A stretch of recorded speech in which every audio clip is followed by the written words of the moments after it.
The hammer struck white-hot iron with a force that sent sparks dancing across the dim workshop, and Willa Bennett felt the vibration travel up her calloused fingers, through her muscular forearms, and settle deep in her bones where it had lived for the better part of 20 years. She stood at the anvil in Snake River, Idaho, in the summer of 1878, surrounded by the smell of coal smoke and heated metal. Her father's forge the only home she had ever truly known. The rough leather apron she wore was stained with soot and ash, and her hands bore the marks of her trade scars from errant sparks, calluses thick as saddle leather, fingers that could bend iron but trembled when she tried to thread a needle. Most men in town avoided her gaze, unsettled by a woman who could shoe a horse better than any man for 3 counties. And most women whispered behind gloved hands about how Thomas Bennett had ruined his only daughter by teaching her a man's profession instead of finding her a husband. Willa paid them no mind as she shaped the horseshoe with practiced precision, her dark hair tied back with a strip of rawhide, sweat beading on her forehead in the oppressive heat of the forge. She had turned 23 that spring, and her father had been gone since winter, taken by pneumonia that settled in his chest and refused to leave despite her best efforts with hot broths and poultices. The townspeople had expected her to sell the smithy, to find work as a seamstress or laundress, to accept her place in the world as they saw fit. Instead, Willa had stoked the fires higher and taken on every job that came through the door, proving with each perfect horseshoe and mended wagon wheel that Thomas Bennett had taught his daughter well. The bell above the workshop door chimed, and Willa looked up to see a cowboy standing in the doorway, silhouetted against the bright afternoon sun. He was tall and lean, with the kind of weathered face that spoke of long days in the saddle and longer nights under open stars. His hat was pushed back on his head, revealing sandy hair and eyes the color of aged whiskey. He held the reins of a paint horse whose left front shoe hung loose and dangerous. "Heard there was a blacksmith in Snake River who could work miracles," the cowboy said, his voice rough as gravel but not unkind. "Did not expect to find her wearing an apron and wielding a hammer like Thor himself." Willa set down her tools and wiped her hands on her apron, studying the stranger with the careful assessment she gave all new customers. "The sign out front says Bennett's Smithy, not Bennett and Son. If you have a problem with a woman doing the work, there is another blacksmith in Boise, about 40 miles west." The cowboy led his horse forward, and Willa noticed he moved with a slight limp, favoring his left leg. "No problem at all," he said, and there was something in his expression that seemed genuine, almost respectful. "Just surprised is all. Name's Lucas Quinn. Been riding for the Double R Ranch about 10 miles north of here. This is Dusty, and he threw his shoe about 2 miles back." Willa approached the paint horse, running her hand along his neck in a soothing gesture before lifting the hoof to examine it. The shoe had indeed come loose, but the hoof itself looked healthy, no cracks or signs of thrush. "I can have him fixed up in about 20 minutes, she said. "Cost you 50 cents. "Fair enough," Lucas said, watching as Willa gathered her tools with efficient movements that spoke of years of practice. "You run this place alone." "I do now," Willa replied, not looking up as she selected a shoe from her inventory and held it up to measure against Dusty's hoof. "My father passed last winter. Taught me everything he knew before that, though, so the work has not suffered." Lucas was quiet for a moment, and when Willa glanced at him, she saw something like understanding in his expression. "My own father died when I was 16, he said. "Cattle stampede. Left my mother and 3 sisters to manage the ranch ourselves until my uncle came from Kansas to help. I understand what it means to lose the person who taught you how to stand in this world. The words were simple but honest, and Willa felt something shift in her chest, a small crack in the armor she had built around herself since her father's death.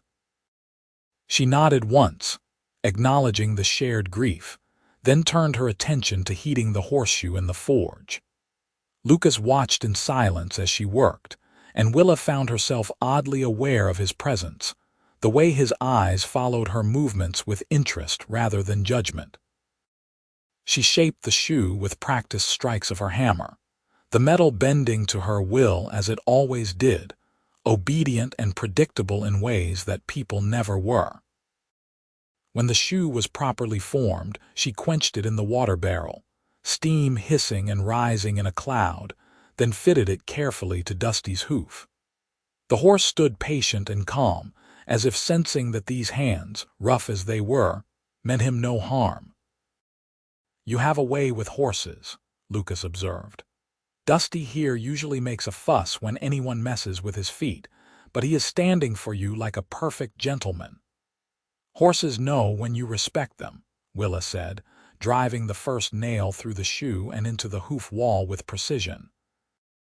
"They can sense fear and they can sense cruelty. Show them neither, and they will usually work with you instead of against you." "Same could be said for people," Lucas replied, and there was a note of something in his voice that made Willa pause in her work, just for a heartbeat, before continuing. When she finished, she set Dusty's hoof down gently and ran her hand along his leg, checking her work one final time. The shoe was secure, the nails driven at perfect angles, the fit so precise that the horse would never know he wore it. Lucas reached into his pocket and pulled out 2 quarters, pressing them into Willa's palm. His hand lingered just a moment longer than necessary, and Willa felt the warmth of his skin against her own calloused fingers. "Thank you," Lucas said, and he was looking at her hands as he spoke, not with disgust or pity, but with something that might have been admiration. "Those are the hands of someone who knows the value of honest work. Nothing shameful in that, no matter what the gossips in town might say." Willa felt heat rise to her cheeks that had nothing to do with the forge. "The gossips will always find something to say," she replied, pulling her hand back and tucking the coins into her apron pocket. "I stopped listening years ago." Lucas mounted Dusty with the ease of a man born to the saddle, settling into the leather with a satisfied sigh. "I will be back," he said. "The Double R has 20 horses that need regular shoeing, and the ranch foreman has been complaining about the quality of work we have been getting from the Smith and boys. If you are willing, I would like to bring our business here instead." "I am always willing to work," Willa said. "Bring your horses whenever you need them shod, and I will see them taken care of properly." Lucas tipped his hat to her, a gesture that seemed almost courtly, out of place in the dusty workshop, but somehow fitting all the same. "Until next time then, Miss Bennett." He rode out into the afternoon sun, and Willa stood in the doorway of her smithy, watching until horse and rider disappeared down the main street of Snake River. She told herself the strange flutter in her chest was just the heat from the forge, just the exhaustion of a long day's work, but even as she thought it, she knew it was a lie. The next morning brought a rush of customers, a farmer needing new hinges for his barn door, a merchant whose wagon wheel had cracked and needed a new iron rim, a housewife with a broken fireplace poker. Willa worked through them all with her usual efficiency, but she found her mind wandering to sandy hair and whiskey-colored eyes, to a voice that spoke without mockery and hands that had touched hers without flinching. She scolded herself for the distraction, for letting one kind word from a stranger upset the careful balance of her life. 3 days passed before Lucas returned, leading not 1 horse but 5, all of them strong working animals with the brand of the Double R burned into their flanks. Willa was repairing a plow blade when he arrived, and she set down her work to greet him properly. "Brought the first batch," Lucas announced, swinging down from Dusty's saddle with that same slight hitch in his movement.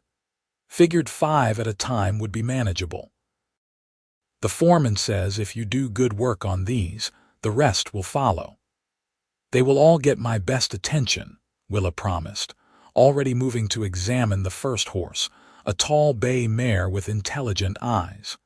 "It will take me most of the day to shoe all 5 properly." "You are welcome to wait, or you can come back this evening to collect them." Lucas glanced around the workshop, taking in the organized chaos of tools and materials, the neat rows of horseshoes hanging on the wall, the coal bin that was running low. "I will wait, if you do not mind the company. I can help with whatever you need. Hold the horses, pump the bellows, fetch water. I am not useless, despite what my limp might suggest." Willa raised an eyebrow. "I did not ask about your limp." "Most people do," Lucas replied, a hint of old pain in his voice. "Got thrown from a Mustang 3 years back. Horse came down on top of me, crushed my leg in 2 places. Doc said I might never walk again, but I proved him wrong. Still hurts when the weather changes, though, and I will never run like I used to." "We all carry our scars," Willa said quietly, holding up her hands to show the puckered burns and healed cuts that marked her skin like a map of her life's work. "Some are just more visible than others." Lucas smiled then, a real smile that transformed his weathered face into something younger, almost boyish. "That is the truth of it. All right then, Miss Bennett, put me to work. I am at your service." They fell into an easy rhythm, Lucas holding each horse steady while Willa worked, pumping the bellows when the fire needed stoking, running outside to fill the water barrel when it ran low. He asked questions about her process, genuinely interested in the answers, and Willa found herself explaining things she had never put into words before: how to read the temperature of metal by its color, how to judge the perfect moment to strike, how to know when a shoe fit properly just by the sound it made against the hoof. "You love this work," Lucas said, and it was not a question. "I do," Willa admitted, nailing a shoe onto the last horse, a stocky buckskin gelding. "My mother died when I was born, and my father raised me in this smithy. Some of my earliest memories are of sitting on that bench over there, watching him work. He would let me pump the bellows when I got old enough, taught me to hold the tongs when I was 8, let me strike my first horseshoe when I was 10. People told him he was crazy, that he should remarry and have a son to pass the business to, but he always said I was twice as capable as any son could be." "He was right," Lucas said simply, and the conviction in his voice made Willa's throat tight. She set down the gelding's hoof and straightened, her back aching from hours of bending over. "All done. 5 horses, 20 shoes, all fitted and ready for hard work." Lucas inspected each horse himself, checking the shoes with a practiced eye, and Willa felt an odd sense of nervousness waiting for his judgment. Finally he nodded, satisfied. "Perfect work," he pronounced. "The foreman is going to be very pleased. What do I owe you?" $10 for all 5, Willa said. $2 a horse. Lucas counted out the money from a leather pouch, adding an extra $1 to the pile. "For your time and for your teaching," he said when Willa started to protest. "I learned more about blacksmithing today than I knew existed to learn." As he gathered the leads of all 5 horses, preparing to ride back to the Double R, Lucas paused. "Miss Bennett, there is a dance in town this Saturday night. The Cattlemen's Association is throwing it, live music and everything. I know it is forward of me, and you have every right to say no, but I would be honored if you would accompany me." Willa's first instinct was to refuse, to cite propriety and reputation and all the other excuses she had used over the years when the rare invitation came her way. But then she looked at Lucas Quinn, really looked at him, and saw none of the judgment she had come to expect from people. She saw only honest interest and something that might have been hope. "I do not dance very well," she said, which was not exactly a yes but was not a no either. "Neither do I, what with this leg," Lucas replied, his smile widening. "We will be the most awkward couple on the floor, but I promise we will have a fine time anyway. What do you say? I suppose I could close the smithy early on Saturday," Willa heard herself say. "Meet you at the town hall at 7. "I will be there," Lucas promised, and the joy in his expression made Willa's heart do strange acrobatics in her chest. The rest of the week passed in a blur of work and anticipation. Willa found herself thinking about the dance at odd moments, while shaping a new set of hinges, while repairing a broken axle, while lying in her narrow bed in the rooms above the smithy. She owned exactly one dress suitable for such an occasion, a simple calico print in deep blue that her father had bought her 2 Christmases ago, and she spent an entire evening washing and pressing it until the fabric lay smooth and crisp. Saturday arrived with clear skies and temperatures that promised a cool evening, perfect for dancing. Willa closed the smithy at 5, giving herself 2 hours to transform from blacksmith to lady. She pumped water from the well behind the building and heated it over her small kitchen stove, then filled her father's old tin tub and scrubbed away the soot and ash that seemed permanently embedded in her skin. No matter how hard she washed, her hands remained rough and scarred, her nails short and practical. She stared at them for a long moment, fighting the familiar shame, then remembered Lucas's words. "Those are the hands of someone who knows the value of honest work." She dressed carefully in the blue calico, fastening the long row of buttons with fingers more accustomed to wielding hammers than working delicate fastenings. Her hair, washed and brushed until it shone, fell in dark waves past her shoulders. She had no jewelry except for her mother's wedding ring, which she wore on a chain around her neck, hidden beneath her dress. When she looked at herself in the small mirror above her washstand, she barely recognized the woman staring back. Without the soot and the apron, she looked younger, softer, almost pretty. The walk to the town hall took only 10 minutes, but Willa felt every eye in Snake River following her progress. Women paused in their evening routines to stare from windows. Men tipped their hats with expressions ranging from surprise to approval. Willa kept her chin high and her stride confident, refusing to let their attention make her falter. Lucas was waiting on the steps of the town hall, dressed in clean trousers and a white shirt that looked freshly pressed, his hair combed back and his boots polished. When he saw Willa approaching, his face lit up with unmistakable pleasure.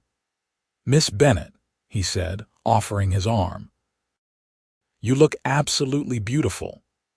"You clean up rather well yourself, Mr. Quinn," Willa replied, accepting his arm and feeling the solid strength of him beneath the cotton fabric. The town hall had been transformed for the evening, lanterns hanging from the rafters casting warm, golden light across the wooden floor. Tables lined the walls, laden with food contributed by various families in the area: cold fried chicken, fresh bread, pies and cakes of every variety. A 4-piece band occupied one corner, fiddle and guitar and banjo and bass creating lively melodies that filled the space with energy. Willa recognized most of the people in attendance: ranchers and farmers and merchants, their wives and daughters all dressed in their finest. She saw the way some of the women looked at her, whispering behind their hands, but she also saw approval on other faces, particularly among some of the older ranchers who remembered her father and respected his skill. Lucas led her to the refreshment table and fetched them both cups of cool lemonade. "I should warn you," he said, leaning close so she could hear him over the music. "I truly am a terrible dancer. My sister Emma used to try to teach me back in Kansas, and I stepped on her feet so many times she finally gave up in disgust. "Well, my father never taught me to dance at all," Willa admitted. "He taught me to shoe horses and mend iron, which are excellent skills but do not translate well to the dance floor." "Then we will figure it out together," Lucas said, setting down his cup and offering his hand. "Shall we?" The music was a lively reel, couples spinning and whirling across the floor with practiced ease. Willa let Lucas lead her into the chaos, and for the first few measures they were indeed a disaster, stepping on each other's feet and moving in opposite directions. But then, Willa stopped trying to remember steps she had never learned, and instead let her body follow the rhythm of the music, the same way she followed the rhythm of hammer on anvil. Lucas seemed to catch on to what she was doing, and suddenly they were moving together, not with the polished grace of the other dancers but with their own authentic joy. They danced 3 songs in a row before Willa's legs demanded a rest. Lucas fetched her a plate of food, and they found seats on a bench near the back of the hall, catching their breath and watching the other dancers swirl past. "Thank you for coming tonight," Lucas said, his shoulder pressing warm against hers on the narrow bench. "I was not sure you would say yes." "I nearly did not," Willa admitted. "I am not used to this kind of thing. Most people in Snake River see me as an oddity at best, a scandal at worst. A woman doing a man's work, living alone without a husband or chaperone. The respectable ladies cross the street to avoid me." Lucas frowned. "Their loss," he said firmly. "You are the most capable person I have met since coming to Idaho, man or woman. The way you work, the skill in your hands, the strength it takes to do what you do every single day that deserves respect, not gossip." "You are different from most men," Willa said softly, turning to look at him fully. "Why is that?" Lucas was quiet for a moment, his gaze distant. "I told you about my father dying in that stampede. What I did not tell you is that my mother took over running the ranch afterward. She knew cattle and horses as well as any man, had been working alongside my father for 15 years. But the other ranchers refused to take her seriously, tried to cheat her on cattle sales, spread rumors that she would fail within a year. She proved every single one of them wrong, built that ranch into one of the most successful operations in Kansas before she sold it and moved to live with my married sister." He looked back at Willa, and his eyes were intense. "I watched my mother fight for respect every single day, watched her work twice as hard as any man just to be considered half as good. I swore then that I would never judge a person's worth by their sex or their station, only by the quality of their character and the skill of their hands." "You have both in abundance, Miss Bennett." Willa felt tears prick at the corners of her eyes, and she blinked them back furiously. "That is the kindest thing anyone has said to me in a very long time." "It is only the truth," Lucas replied. And then, with a gentleness that took her breath away, he reached up and brushed a loose strand of hair from her face, his fingers lingering on her cheek. The moment stretched between them, full of possibility and promise, and Willa felt something unfold in her chest like a flower opening to the sun. She had been so focused on her work, on survival, on proving herself capable, that she had forgotten what it felt like to be seen as a woman, to be looked at with desire and respect in equal measure. The band struck up a slower tune, a waltz that required partners to dance much closer together. Lucas stood and offered his hand once more.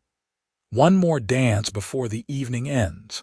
Willa let him pull her to her feet and lead her back onto the floor. This time, when Lucas placed his hand on her waist and drew her close, she did not feel awkward or self-conscious. She felt right, as if her body had been waiting for this particular touch, this specific warmth. They moved together in gentle circles, and Willa rested her rough, scarred hand in Lucas's calloused palm, Blacksmith and Cowboy, two people who understood hard work and harder losses. "I want to court you properly," Lucas said, his voice low and earnest. "If you are willing. I know we have only just met, but I feel something here, something I have not felt before. Like maybe I rode into Snake River for a reason, and it was not just to get Dusty Rashad." Willa's heart hammered in her chest. "I am not like other women," she said, needing him to understand fully what he was asking. "I will never give up my smithy. I will never be content to sit at home doing needlework and gossiping. My hands will always be rough, and I will always smell faintly of smoke and metal, and I will never apologize for any of it." "I would not want you any other way," Lucas said, and the conviction in his voice was absolute. "I am not looking for some delicate flower who will wilt at the first sign of hardship. I am looking for a partner, someone strong and capable, someone who knows her own worth, someone exactly like you." "Then yes," Willa whispered. "Yes, you may court me." Lucas's smile could have lit up the entire town hall. He pulled her closer, and they finished the waltz in comfortable silence, bodies moving together as if they had been dancing together for years instead of hours. The weeks that followed established a new rhythm to Willa's life. Lucas came to the smithy 3 or 4 times a week, sometimes with horses to be shod, sometimes with projects from the ranch that needed her metalworking skills, and sometimes with no excuse at all except wanting to see her. He would arrive in the late afternoon when her heaviest work was done, and they would sit outside the smithy on the bench her father had built, watching the sun paint the Idaho sky in shades of gold and crimson. They talked about everything and nothing: Lucas's childhood in Kansas, growing up with 3 sisters who taught him to appreciate the strength of women; Willa's memories of her father, the patient way he had taught her his trade despite the entire town telling him he was wasting his time; their dreams for the future, hopes and fears laid bare in the cooling evening air. Lucas told her about the Double R Ranch, where he worked as the head wrangler, overseeing the horses and the cowboys who rode them. He had come to Idaho 2 years ago, looking for a fresh start after his injury had made him feel useless on his uncle's Kansas ranch. The Double Artic's owner, an aging rancher named Robert Donnelly, had taken a chance on Lucas despite his limp, and Lucas had repaid that faith by building the ranch's horse program into something special. Willa told him about the loneliness of running the smithy alone, the way she sometimes woke in the night and expected to hear her father's snoring from the next room, only to be met with silence. She told him about the customers who tried to cheat her, assuming a woman would not know the fair price for her labor, and how she had learned to stand firm and demand what she was worth. She told him about the small satisfactions of her work: a perfect weld, a shoe that fit so precisely it seemed molded to the hoof, the smile on a farmer's face when she repaired his plow in time for spring planting. On Sunday afternoons, when the smithy was closed, Lucas would take Willa riding on Dusty, the two of them squeezed together in his saddle, exploring the hills and valleys around Snake River. Willa had never been much of a rider, having spent most of her life within the confines of her workshop, but with Lucas's strong arm around her waist and his patient instruction in her ear, she began to find the joy in it. They would ride to the river and sit on the banks, watching the water flow past, talking until the shadows grew long and the evening chill drove them back to town. Lucas was unfailingly respectful, never pushing for more than Willa was willing to give. He would hold her hand as they sat together, would steal the occasional kiss when they were sure no prying eyes could see, but he never pressed for anything beyond that. Willa appreciated his patience even as her own desires began to grow, feelings stirring in her that had long been dormant beneath the weight of grief and responsibility. Summer faded into autumn, the cottonwoods along the river turning gold and orange.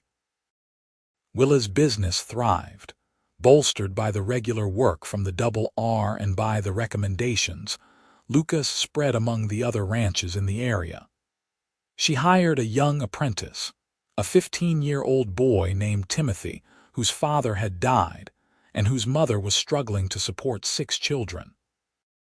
Timothy proved to be a quick learner, absorbing her instructions with the same eagerness Willa herself had shown at that age.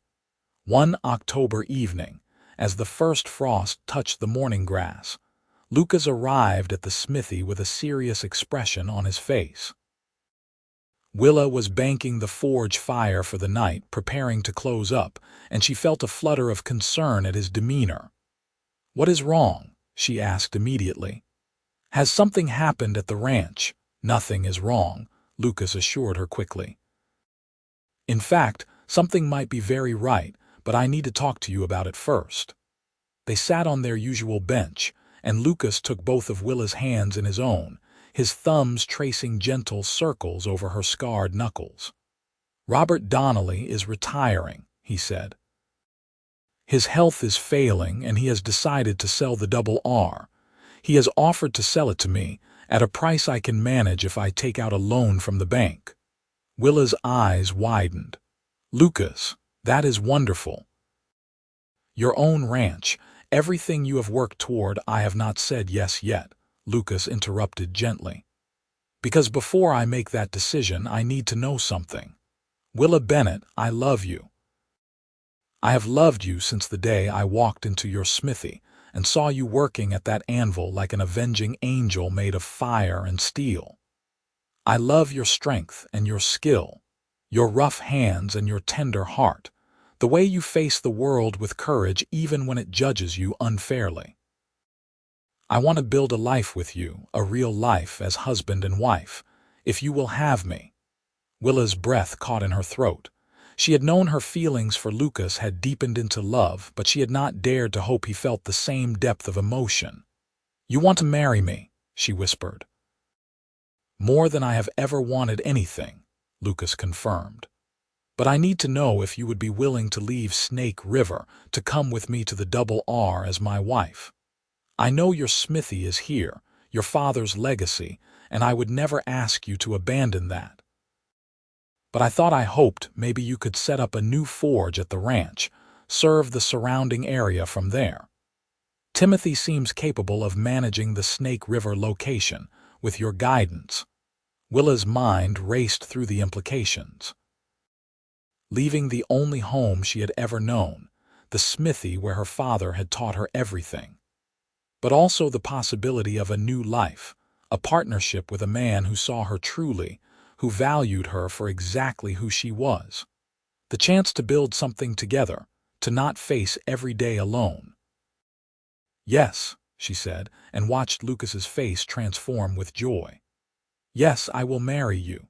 Yes, I will come to the Double R. Yes to all of it." Lucas pulled her into his arms, holding her so tightly she could barely breathe, and Willa wrapped her arms around him and held on just as fiercely. When he finally loosened his grip enough to look at her face, his eyes were bright with unshed tears. "I promise you," he said solemnly, "I will spend every day for the rest of my life making sure you never regret this choice. I will honor your work and support your dreams. I will stand beside you when the world tries to tell you a woman cannot do what you do.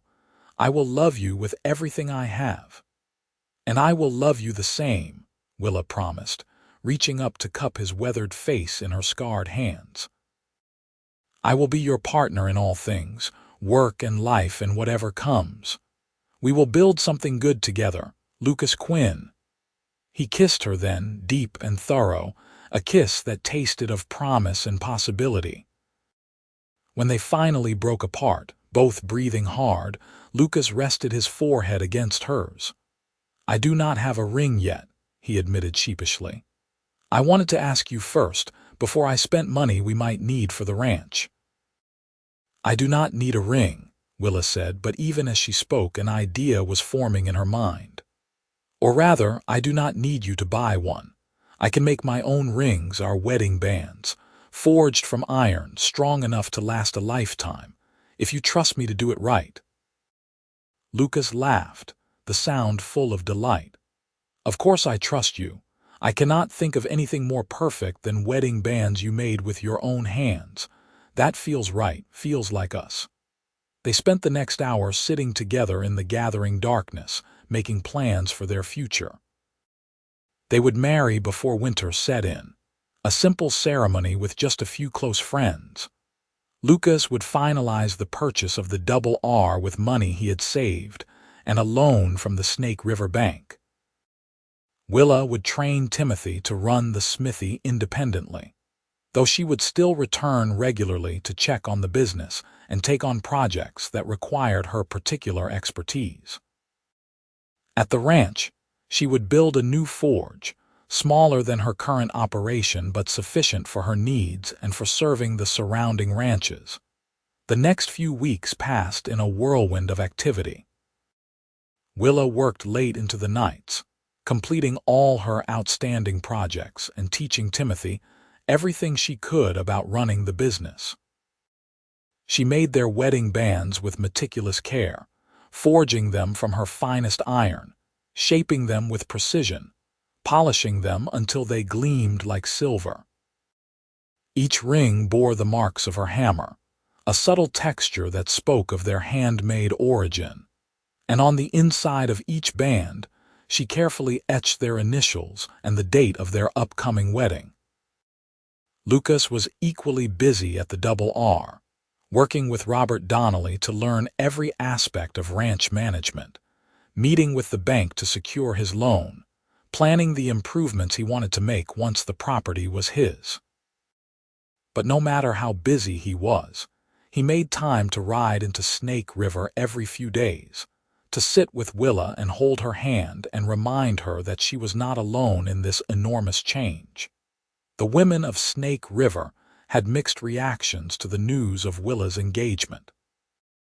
Some seemed relieved that she would finally be conforming to social expectations by marrying and leaving her unfeminine occupation behind. Others, particularly some of the younger women, looked at her with something like envy, wishing they too had the courage to follow their own paths.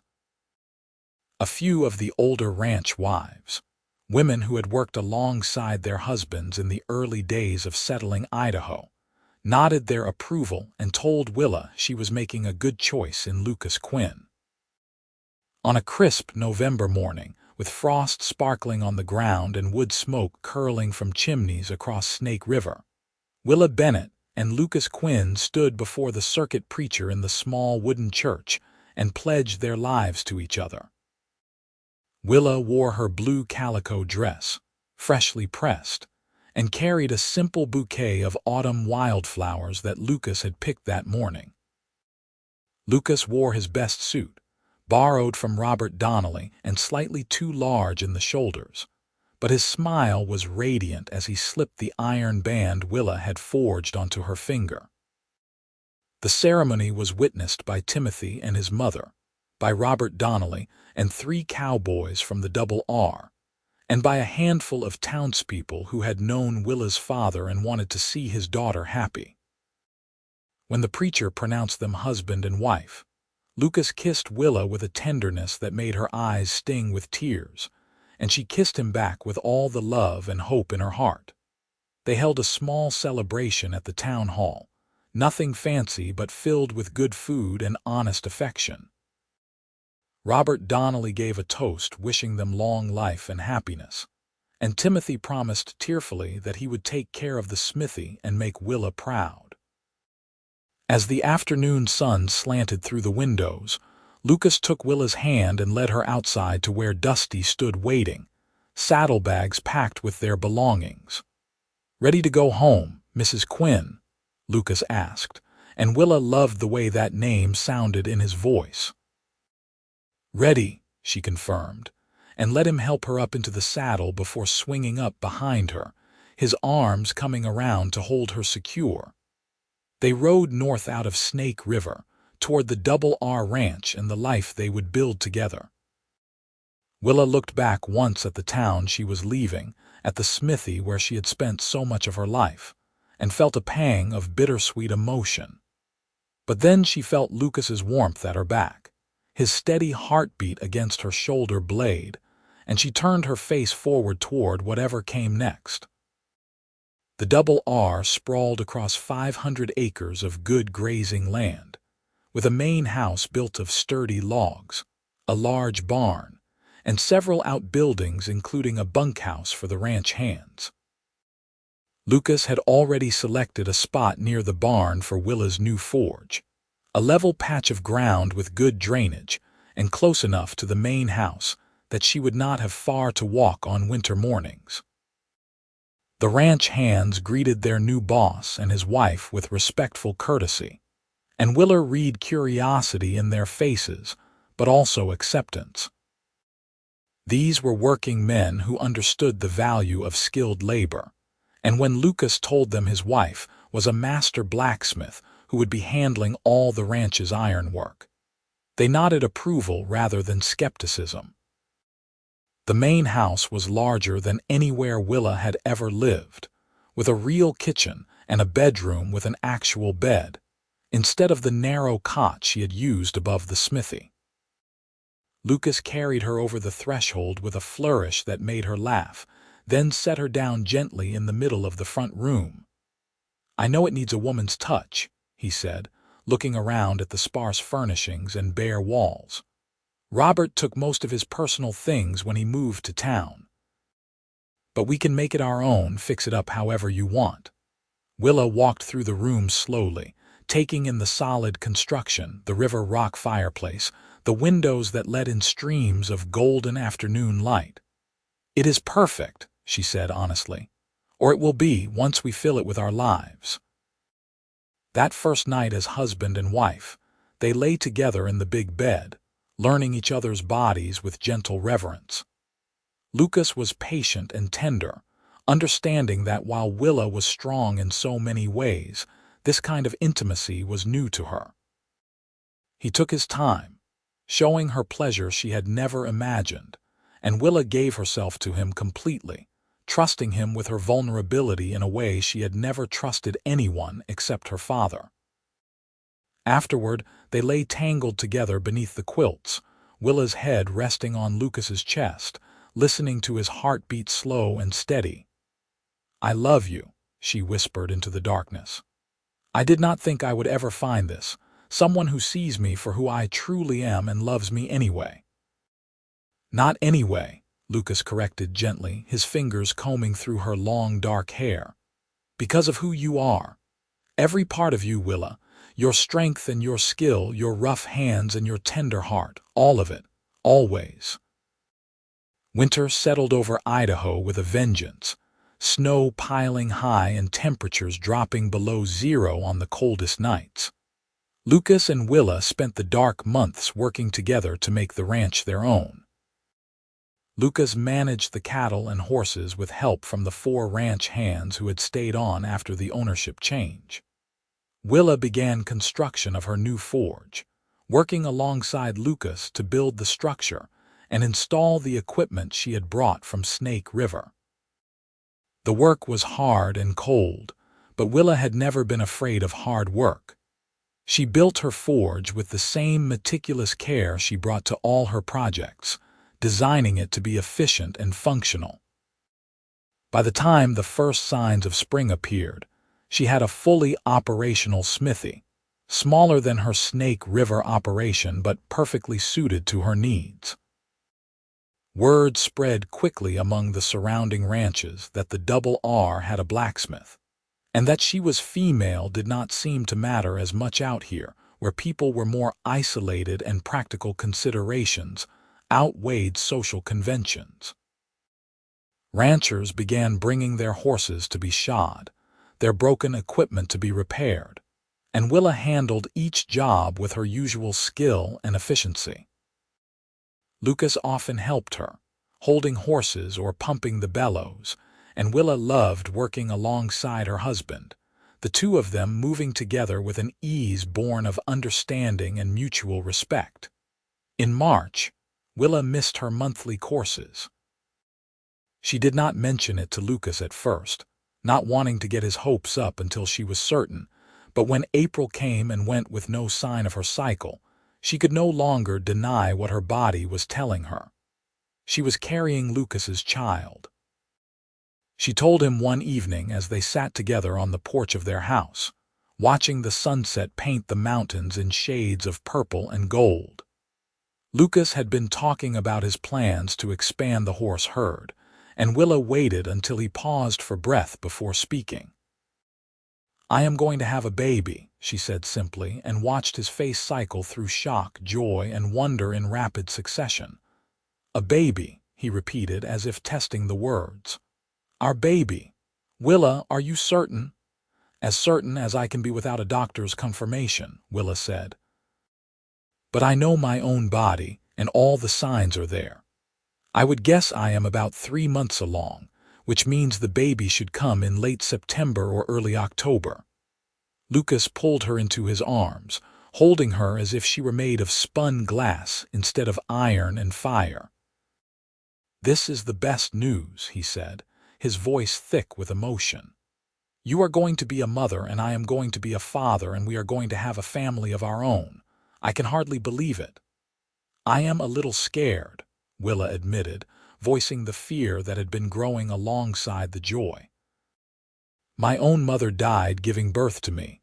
What if the same thing happens? What if I am not strong enough? You are the strongest person I know," Lucas said firmly, "and we will make sure you have the best care possible. There is a good doctor in Boise, and we will bring him here well before your time comes so he can be ready. You are not going to die, Willa. I will not allow it." His fierce protectiveness made her smile despite her fears. "I do not think you get to make that decision, but I appreciate the sentiment." "Then we will face it together," Lucas said. "Whatever happens, we face it together. That was the promise we made when we married, and I mean to keep it." The pregnancy progressed smoothly through the spring and into the summer. Willa's body changed, her belly swelling with their growing child, and she had to modify her work at the forge as she became larger and more ungainly. Lucas was constantly worried that she was doing too much, but Willa refused to be treated like an invalid. She continued to work on smaller projects, delegating the heavier jobs to one of the ranch hands who had some smithing experience. In July, Lucas rode to Boise and returned with Dr. Samuel Morrison, an experienced physician who had delivered dozens of babies. Dr. Morrison examined Willa thoroughly and pronounced her healthy and strong, though he recommended she stop working at the forge entirely during her final 2 months. "The heat and the smoke are not good for the baby," the doctor explained. "And you need to conserve your strength for the delivery. First babies can be difficult, especially for a woman of your build." Willa bristled at the implied criticism of her muscular frame, but Lucas squeezed her hand and she bit back her sharp retort. The doctor meant well, even if his words were poorly chosen. The final months of pregnancy were the hardest.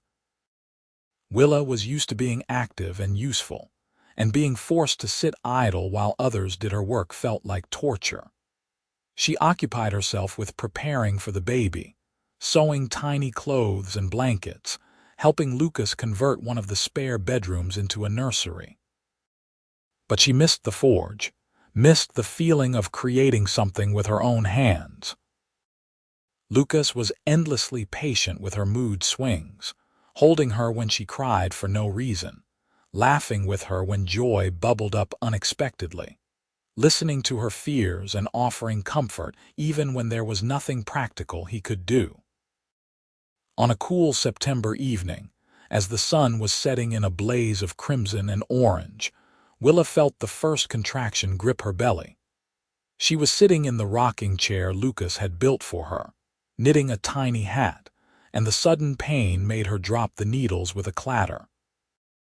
"Lucas," she called, trying to keep her voice calm, "I think it is time." What followed was the longest night of Willa's life.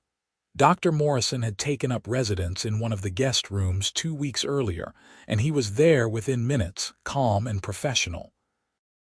He sent Lucas to boil water and gather clean linens, more to give the anxious father something to do than out of any real need.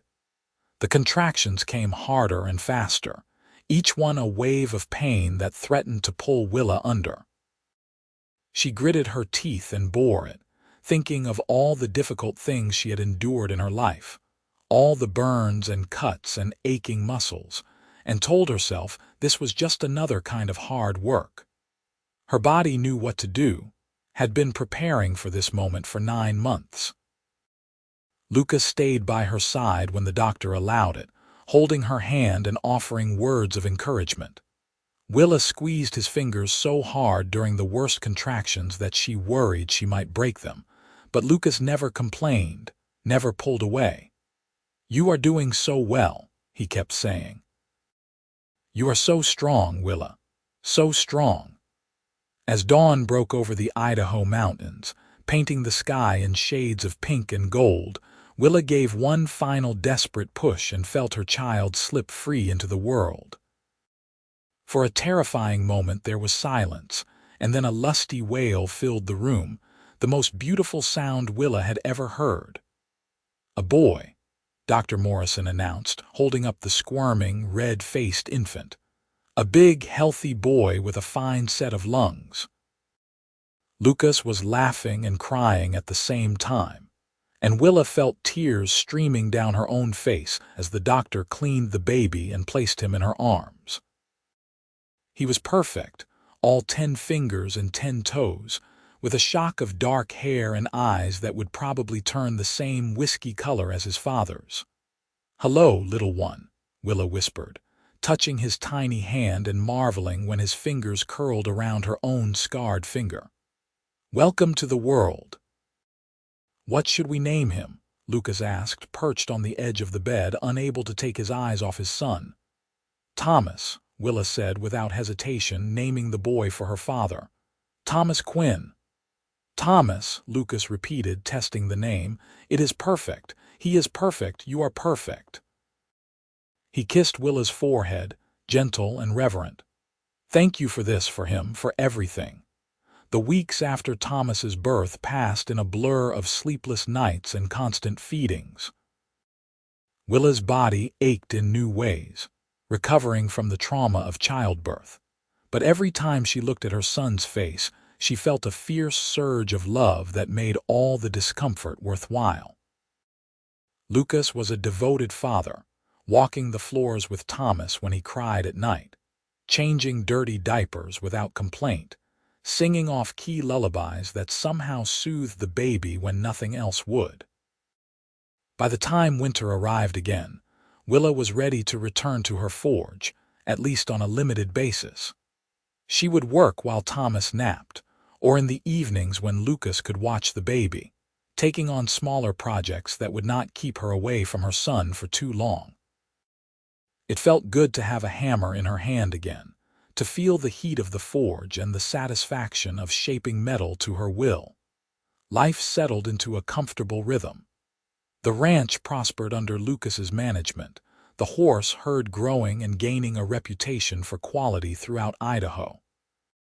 Willa's blacksmithing business thrived, bolstered by her skill and by the novelty of a female smith that drew customers from as far away as Boise. Thomas grew from a tiny infant into a curious, active toddler who loved nothing more than to sit on a blanket near his mother's forge and watch her work. On Thomas's 2nd birthday, Willa discovered she was pregnant again.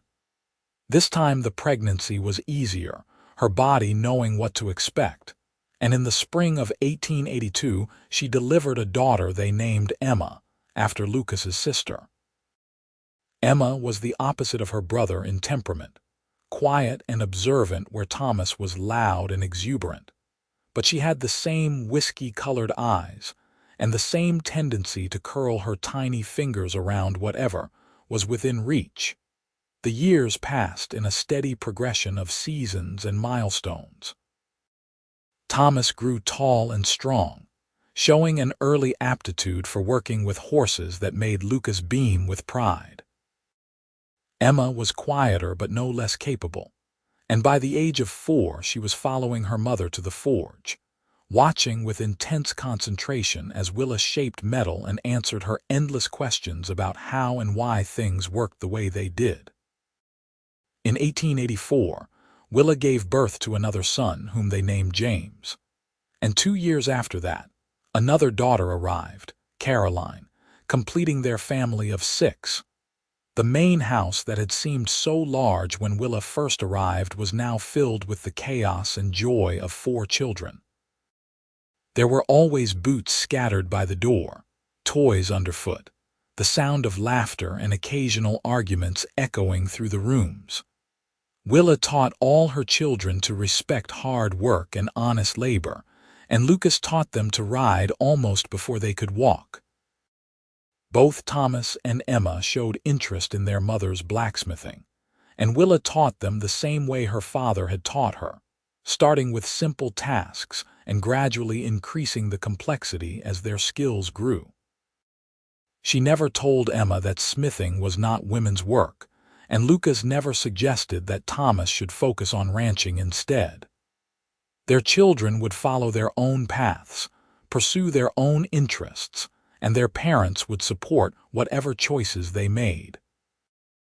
On a summer evening in 1888, as the sun set over the Double R Ranch, Willa and Lucas sat together on their porch, watching their 4 children play in the yard. Thomas, now 10, was showing James how to rope a fence post. Emma and Caroline were examining something they had found in the grass, their heads bent together in concentration. "You ever regret it?" Lucas asked quietly, reaching over to take Willa's hand in his. "Leaving Snake River, giving up the smithy your father built?" Willa thought about it seriously before answering. "I miss him," she said honestly. "I will always miss my father, and sometimes I miss the simplicity of those days when it was just me and my forge and no other responsibilities. But regret? Never. You and these children, this life we have built together, this is everything I never knew I wanted. Everything I needed." She turned to look at her husband, at the man who had walked into her smithy 10 years ago and seen past the soot and the scars to the woman beneath. His hair had more gray in it now, and there were lines around his eyes from years of squinting into the sun. But to Willa, he was as handsome as the day they met. "My hands are still rough," she said, holding up their joined hands to show the contrast between her scarred, calloused skin and his weathered but less damaged fingers. "And your heart is still tender," Lucas replied, echoing the words he had spoken so long ago. "That is why I fell in love with you, Willa Quinn. Not despite who you are, but because of it. Every part of you." He pulled her close and kissed her, a kiss that still had the power to make her heart race even after 10 years of marriage, 4 children, and countless shared sunsets. When they broke apart, Willa rested her head on his shoulder and watched their children play, feeling a contentment so deep, it seemed to settle into her very bones.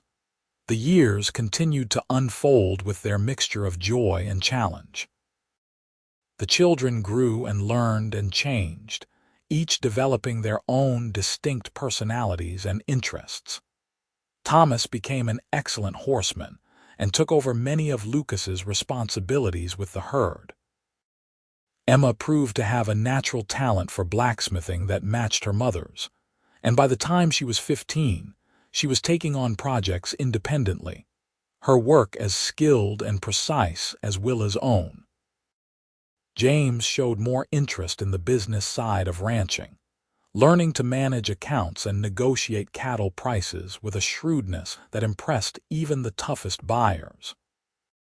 And young Caroline, the baby of the family, surprised everyone by developing a passion for veterinary medicine, reading every book on animal health she could find and apprenticing herself to the doctor in boys, whenever she could convince her parents to let her visit.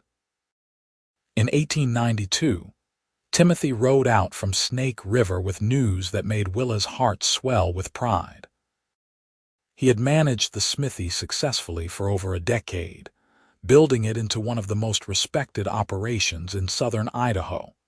And he wanted Willa to know that he was expanding, hiring 2 apprentices of his own to meet the growing demand.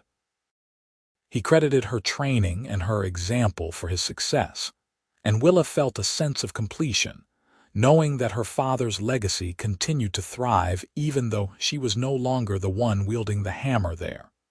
The Double R Ranch prospered beyond Lucas's initial dreams.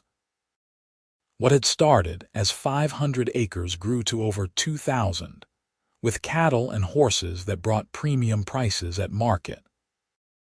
Lucas was respected throughout Idaho as a fair employer and skilled rancher, and the community that had once whispered about his blacksmith wife now pointed to the Quinn family as an example of what hard work and dedication could achieve. But for all their success and growing wealth, Willa and Lucas never forgot where they came from or what mattered most. They raised their children to value honest labor over social status, to judge people by their character rather than their circumstances, to stand up for what was right even when it was difficult.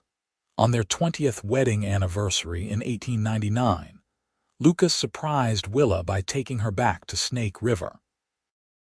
They rode together on Dusty, who was old and gray now but still sturdy enough to carry them both on the familiar journey south. The town had grown in the intervening years, with new buildings and more people, but the smithy still stood in the same location, the Bennett name still painted on the sign above the door. Timothy greeted them warmly, proudly showing off the improvements he had made while still maintaining the essential character of the place Willa's father had built. Willa walked through the workshop with tears in her eyes, running her hands over the old anvil, breathing in the familiar smell of coal smoke and hot metal. "Your father would be so proud of you," Timothy said quietly. "Of everything you have accomplished, the family you have raised, the legacy you have continued." "I hope so," Willa replied, her voice thick with emotion. "I have tried to honor what he taught me, to never be ashamed of who I am or what I can do."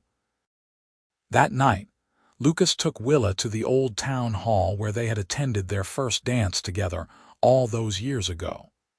The building was the same, though it showed its age in creaking floorboards and faded paint. Lucas pulled Willa into his arms and they danced to music only they could hear, moving together with the practiced ease of 2 decades of partnership. "You remember how terrible we were at this?" Lucas asked, his lips close to her ear. "Stepping all over each other's feet, completely out of rhythm." "We have learned a few things since then," Willa agreed, laughing. "About dancing and about life and about love. The best decision I ever made was walking into your smithy that day," Lucas said seriously. "The best thing that ever happened to me was you saying yes when I asked you to dance, and yes when I asked you to marry me, and yes to building this life together." "The best thing that ever happened to me was you noticing my rough hands," Willa replied, holding up those same hands, still scarred and calloused even after 20 years. "And my tender heart. You saw all of me, Lucas, when most people only saw what they expected to see." They stayed in Snake River for 3 days, visiting old friends and reminiscing about the early days of their courtship. Then they rode back to the Double R, back to their children and their life, carrying with them the sweetness of remembering how it all began. The new century arrived with hope and promise. Thomas married a rancher's daughter from Boise, a strong young woman named Sarah who was not intimidated by her formidable mother-in-law and quickly proved herself capable of managing both a household and a cattle herd. They gave Willa and Lucas their first grandchild in 1901, a grandson they named Lucas after his grandfather.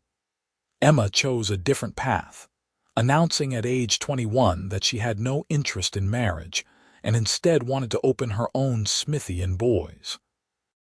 Willa and Lucas gave her their blessing and the money to get started, and within 2 years, Emma had established herself as one of the finest blacksmiths in Idaho, her reputation built on skill rather than novelty. James took over the business operations of the Double R entirely, allowing Lucas to slow down and enjoy his later years without the constant stress of management. And Caroline fulfilled her dream of becoming a veterinarian, one of the first women in Idaho to achieve that distinction, studying at a veterinary college in California before returning home to serve the ranching community she loved. In 1905, on a crisp autumn morning very much like the one when they had married 26 years earlier, Willa and Lucas stood together in the doorway of her forge and watched the sun rise over the Idaho mountains. Lucas's limp was more pronounced these days, arthritis settling into the old injury, and Willa's hands ached on cold mornings, the price of decades of hard work. But they were healthy and happy, surrounded by children and grandchildren, reaping the rewards of lives well lived. "I was thinking," Lucas said, his arm around Willa's waist, "that maybe it is time for us to step back a bit. Let the children run the ranch. Let Emma manage her smithy without us constantly offering advice. Maybe we could travel, see some of the country we have only heard about." Willa leaned into his warmth, considering. "Where would we go?" "Anywhere you want," Lucas said. "We could visit Emma in Boise more often, see the city growing and changing. We could go to California, see the ocean. We could even go back to Kansas, visit my sisters and see where I grew up. The world is bigger than just Idaho, and we have earned the right to explore it a little." "I would like that," Willa said softly. "But I would also like to keep working, at least a little. Maybe not full-time, but I cannot imagine a life where I never pick up a hammer again." "I would never ask you to give up your forge entirely," Lucas assured her. "Just to make room for other things too. We have worked hard all our lives, Willa. We have built something lasting and good. Maybe now we can enjoy it a little, take time for ourselves instead of always putting the ranch or the business first." "Together," Willa said, turning to face him fully. "Whatever we do it together. That is all I need, Lucas. Your hand in mine, your love in my heart. Everything else is just details." Lucas cupped her face in his weathered hands, looking at her with all the love and devotion of their decades together. "My wife, the blacksmith," he said softly. "My partner, my love, my heart. I noticed your rough hands and your tender heart that very first day, and I have spent every day since being grateful that you let me into your life. And I have spent every day being grateful that you saw me," Willa replied, rising on her toes to kiss him. "Really saw me, for who I was and who I could be." They stood together in the doorway of the forge as the sun climbed higher, painting the world in shades of gold. Behind them lay decades of hard work and honest love, children raised and grandchildren welcomed, a ranch built from determination and skill. Ahead lay years yet to come, time to explore and discover and continue growing together. Willa's hands were still rough, marked by the forge and the passing years. Her heart was still tender, filled with love for her husband, her children, her grandchildren, and the work that had shaped her into who she was. And Lucas Quinn still noticed both, still cherished both, still loved every part of the woman who had walked into his life in a dusty Idaho smithy and changed everything. The years that followed brought their share of changes and challenges. Willa and Lucas did travel, making trips to San Francisco where they marveled at the ocean and the bustling city, to Kansas, where Lucas's sisters welcomed them with tears and laughter, and to countless small towns across the West, where they explored and discovered new wonders together. But they always came back to the Double R, to the ranch that had become their true home, to the forge where Willa still worked when the mood struck her. More grandchildren arrived, filling the ranch with noise and joy. Thomas and Sarah had 3 children in total. Emma remained happily unmarried and focused on her business. James married a schoolteacher and had 2 daughters, and Caroline married a fellow veterinarian and gave birth to twin boys who kept everyone constantly entertained. In 1915, as World War I raged in Europe, though America had not yet entered the conflict, Willa and Lucas celebrated their 36th wedding anniversary surrounded by their children and grandchildren. The celebration was held at the ranch, tables set up outside under the vast Idaho sky, food and laughter in abundance. As the sun set and the younger children ran wild across the grass, Willa found herself thinking about the journey that had brought her to this moment. She thought about her father, teaching her to work iron with patience and precision. She thought about the loneliness of running the smithy alone after his death, wondering if she would spend her whole life isolated by her unusual profession. She thought about the day Lucas Quinn had walked through her door with a lame horse and kind eyes, seeing her in a way no one else ever had. "What are you thinking about?" Lucas asked, settling into the chair beside her with a contented sigh. He was 72 now, his hair completely white, his face deeply lined, but his eyes still held the same warmth and intelligence that had first attracted her. "I am thinking about how blessed we have been," Willa replied, taking his hand.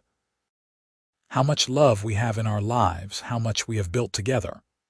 "We have been lucky," Lucas agreed.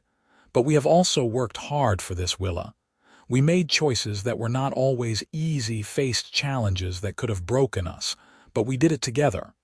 That is what made the difference." One of their grandchildren ran past, shrieking with laughter, pursued by 2 others in some elaborate game. Willa watched them with a smile, seeing echoes of her own children in their faces, in their movements. "You think we did right by them?"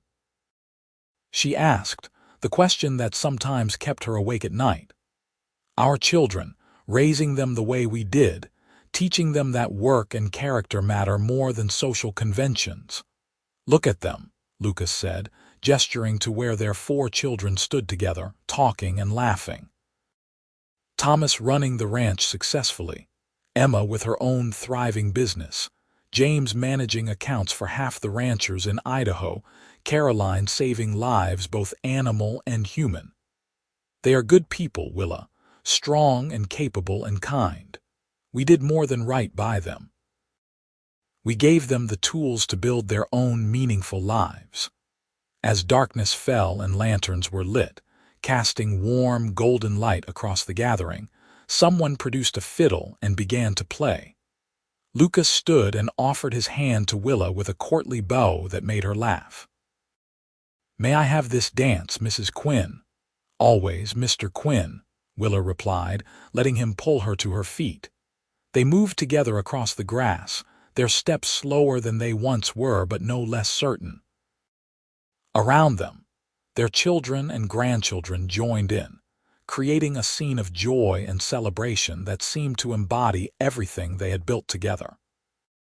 Willa rested her head on Lucas's shoulder as they swayed to the music, feeling the steady rhythm of his heart, the strength that still lived in his aging body. Her own hands, rough and scarred, held his with familiar ease. Her tender heart, which had once seemed like a weakness in her chosen profession, had proven to be her greatest strength, allowing her to love deeply and completely. "I love you," she whispered, the same words she had spoken countless times over their decades together, but which never lost their power or meaning. "I love you," Lucas replied, his arms tightening around her. "My blacksmith, my wife, my heart, today and always." The music played on, the lanterns glowed warm against the night, and Willa Quinn danced in her husband's arms, surrounded by the family they had created and the love they had nurtured through 36 years of marriage. Her rough hands and tender heart had found their perfect match in a cowboy who noticed both, who valued both, who cherished her for exactly who she was. And as the stars emerged overhead, brilliant against the vast Idaho sky, Willa felt a profound sense of peace. This was what her father had wanted for her, when he taught her his trade, not just the skill to shape iron, but the strength to shape her own life. This was what she had found when she said yes to Lucas Quinn all those years ago, not just a husband, but a true partner, someone who walked beside her through all of life's joys and sorrows. The years continued their steady march, bringing the changes that time always brings. In 1917, when America entered the Great War, Willa and Lucas worried as two of their grandsons enlisted to fight overseas. They returned safely in 1919, changed by what they had seen but alive and whole, and the family celebrated their homecoming with the same joy they brought to all their gatherings. Lucas's health began to decline in his late 70s, the combination of his old injury and the natural wearing down of age making movement difficult. But his mind remained sharp, and his love for Willa never wavered. On difficult days when the pain was bad, Willa would sit beside him and hold his hand, offering the same patient comfort he had given her through 4 pregnancies and countless challenges. In the spring of 1923, as the cottonwoods along the river turned green with new life, Lucas Quinn passed away peacefully in his sleep, Willa's hand clasped in his.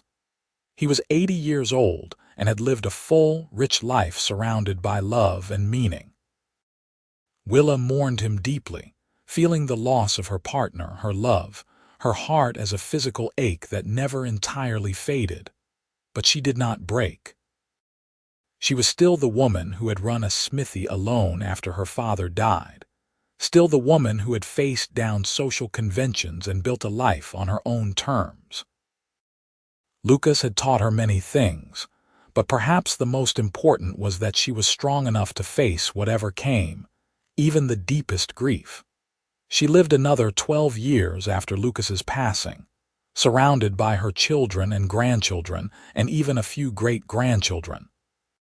She still visited her forge occasionally, though her arthritis made the heavy work impossible. Instead, she would sit in the doorway and watch Emma work, or teach the grandchildren who showed interest the basics of the craft, passing on the knowledge her father had given her so many years ago.